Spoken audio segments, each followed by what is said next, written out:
đâu tay má có lâu mây phủ lắng nghe cao lệ cần đi khâu hay nắng có mấy mà ghé bu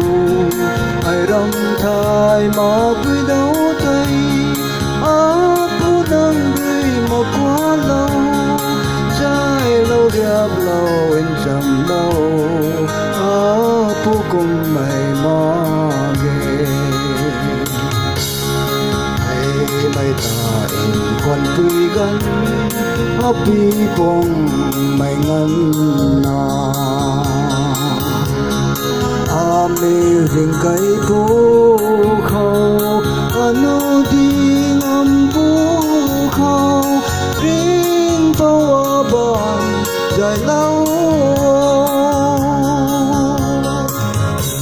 cao lệ cần đi khâu hay nắng cũng mới mà ghé bu ai râm thai mà vui đâu tay aku đang vui mà quá lâu trái lâu đẹp lâu chẳng lâu aku cùng mày mong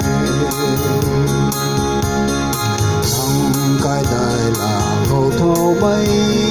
ring mây tình thai ngắm đầy xuân mây ở lao gắn thai vòng tu quy nung ai ni sa buồn su na lùng đá ni tình cao lệ cần đi khâu hay nắng có mấy mà ghé bu ai râm thai mà vui đâu tay